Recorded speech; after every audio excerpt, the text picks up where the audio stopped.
Gusto ko lang pong linawin na kaya po ako umalis ng love team kasi yung pamangkin po niya ni Kuya Bal, manyak.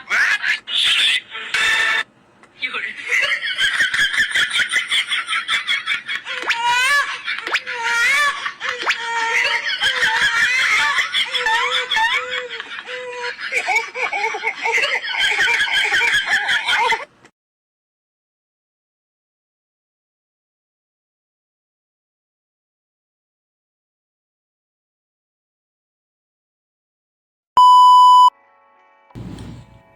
Hello mga kalingap, magandang araw sa ating lahat. Kung saan sulok ng mundo tayo naroon ngayon, kamusta tayo mga kalingap?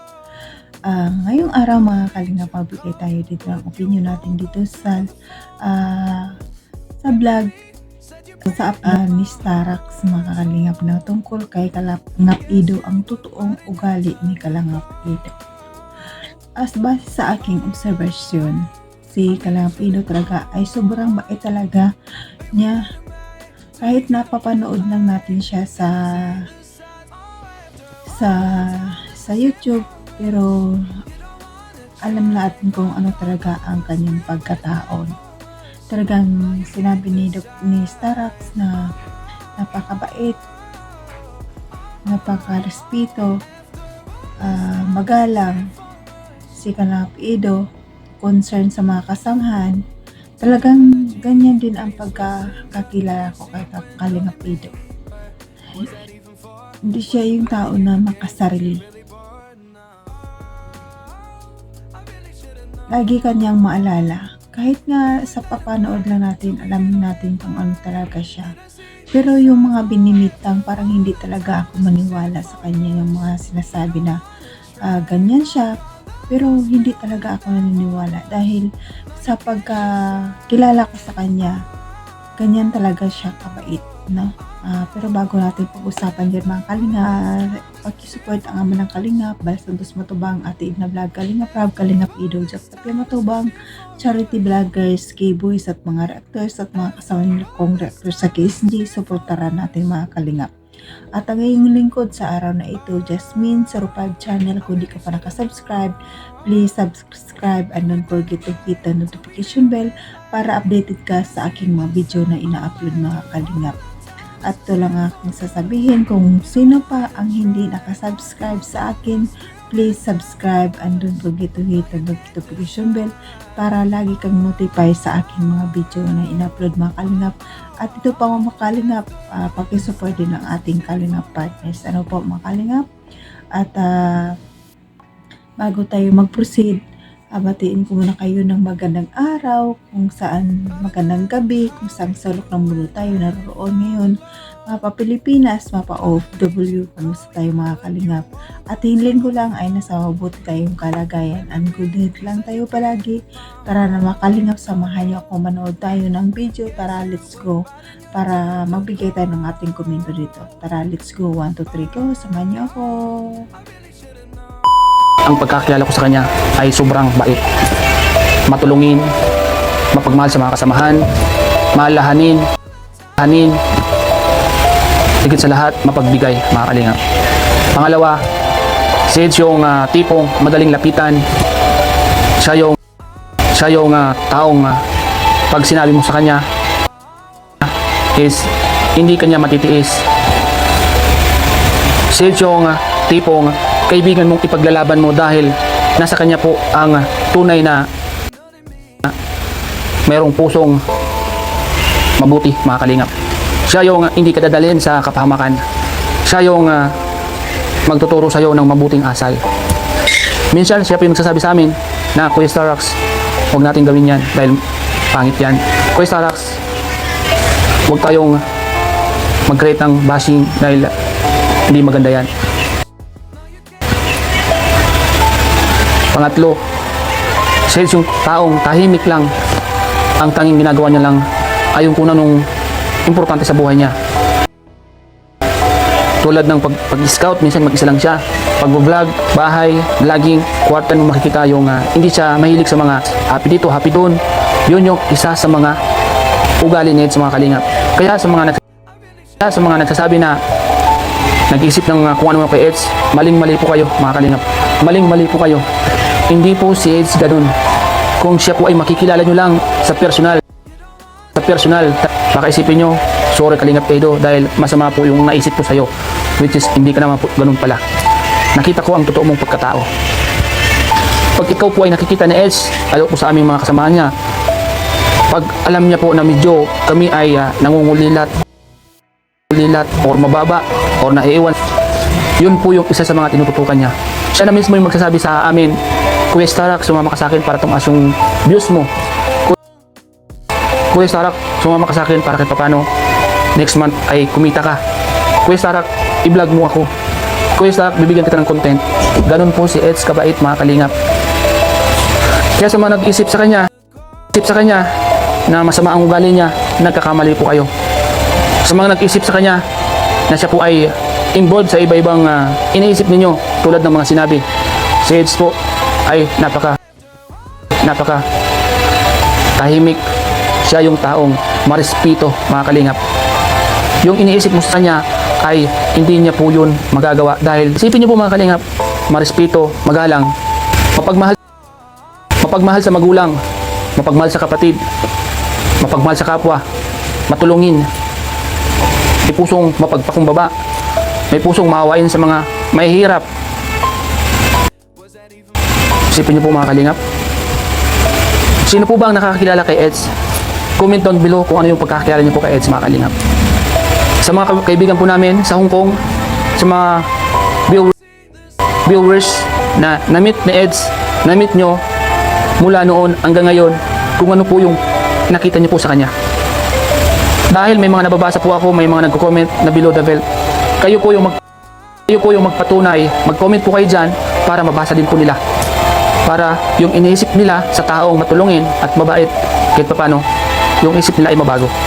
Ito po hindi ko ito sinasabi dahil kaibigan ko po si Eds. Sinasabi ko po ito dahil ito po yung nasaksihan ko sa kanya sa pagsasama namin sa loob ng K-Voice. Ito po sinasabi ko dahil ito po yung katotohanan. Sinabi ko po ito sa inyo dahil kahit paano yung mga nag-isip sa kanya ng hindi maganda ay matauhan naman. Alam niyo kung bakit si Eds hindi nagsasalita at hindi kayo sinasagot. Isipin niyo po kung bakit. Dahil ang taong marespeto, malawak ang pag-unawa at ayaw ng gulo, ipinagpapasa Diyos lahat ng nangyayari. Ganun po. Dahil ayaw niya ng lumawak ang gulo, kaya po siya hindi po nangangahulugan tahimik ka ay may kasalanan ka. Nagpapatunay lang po na ang isang taong nananahimik ay may kababaang loob at may pagmamahal sa kapwa. Dahil kung siya mag-iingay, mas lalo pong gugulo, mga kalingap. Alam niyo po, mga kalingap, sa lahat po ng mga taong nag-iisip po ng masama, ako kayo mag-isip ng masama, total, nasa social media naman po kami. At si Eds, mag-research kayo. Alungkatin nyo lahat ng vlogs niya mula umpisa hanggang ngayon. At kung paano siya nagsimula sa social media. At kung ano yung totoo niyang pagkatao. Doon pa lang mismo makikita nyo siya kung ano siya. Ang isang tao kasi makikita nyo lang ang kanyang tunay na ugali. Hindi lang dahil sa nakilala mo siya, hindi. Makikita nyo po sa kilos, salita at sa gawa kung ang tao ay may espiritu sa kapwa.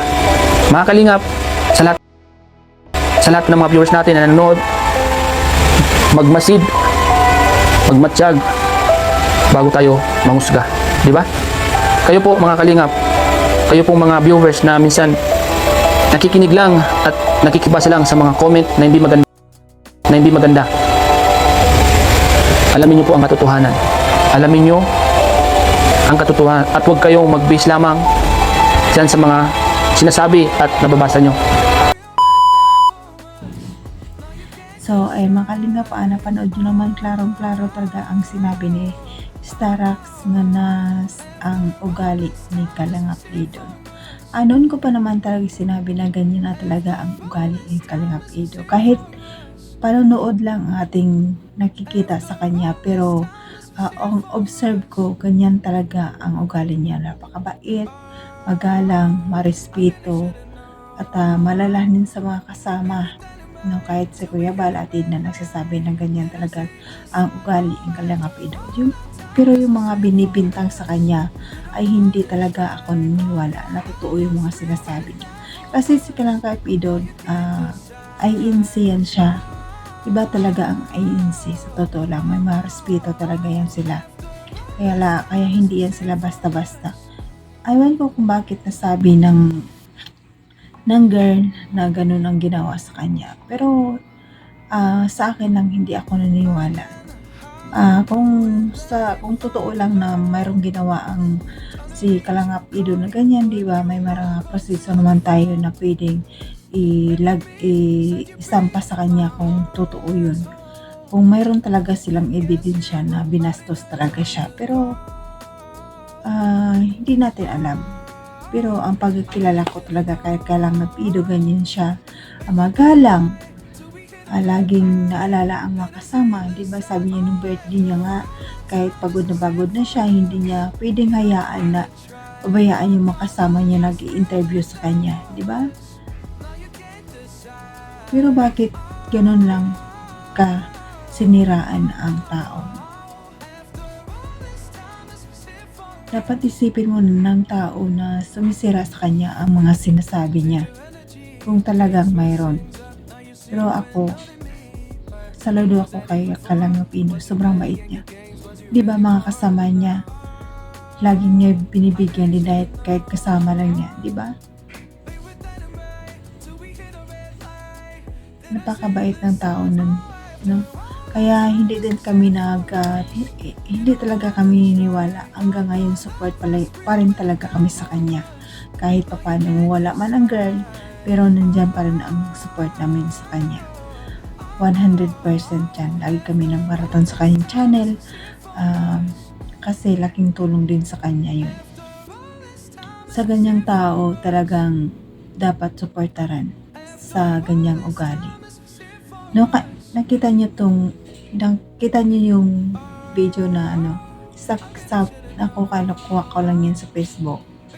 Diba, sino ba ang laging kumakapit? Diba siya? Kailangan yung kibo nga, walang kibo walang ano. Pero kung ibang lalaki yun, kung ganyan ka kadikit sa kanya, iwan ko lang. Kung ano ang binibintang mo kalakapin mo, Ido. Kasi sa mga lalaki, ganyan talaga ang mga lalaki. Sabi nga mabait, pero may pagka medyo bastos. Pero nakita niyo naman, di ba, kung sino ang lumalapit, di ba? Sa lahat, kaya gusto niyang ipatik down yung mga video dahil ayaw niya makita ang mga nakaraan niya para maulit-ulit ng pinapanood ang mga bago mapanood, hindi malaman yung kanyang ugali.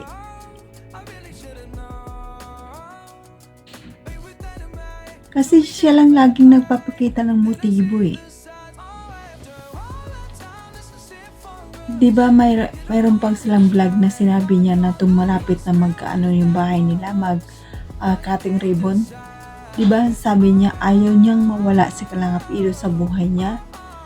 Natatakot siya. Bakit ngayon ang ginawa mo, girl?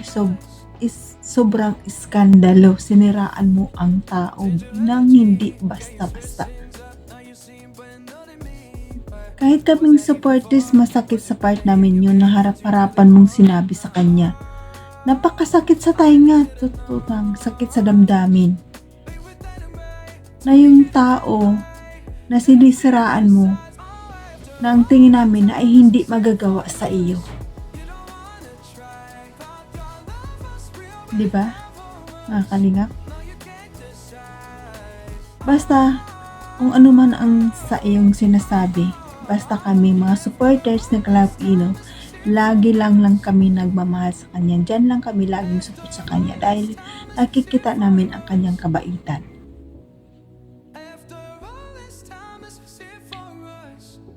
So, ayun mga kalingap, patuloy pa rin nating supportaran si Kalingap Ido. Wag na wag natin siyang iiwanan anuman ang mangyari.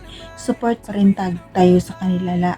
At also, si Kalingap Rab, si Kalingap Ido, si Makinjaptak Kimatubang, Kuya Bal at Edna, para patuloy pa silang magbibigay ng saya at pabahay sa ating mga kababayang mahirap at sa mga estudyante na walang kakayanan sa pag-aaral, pagbigay ng scholarship.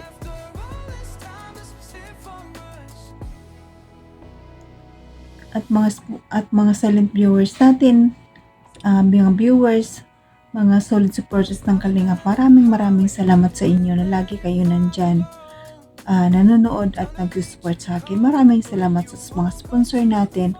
Maraming salamat, nandyan kayo palagi na tumutulong sa Kalingap. At sa mga love team supporters, maraming salamat. Appreciate ko po yun lagi ang inyong ginagawa, ang inyong panonood sa akin. At sa mga kapwa kong OFW, mag-ingat tayo lagi kung saan man tayo naroong bansa ngayon. Mag-ingat tayo palagi, and good health lang tayo palagi. At hanggang dito na lang. God bless at all, and God bless Team Kalingap. Bye bye.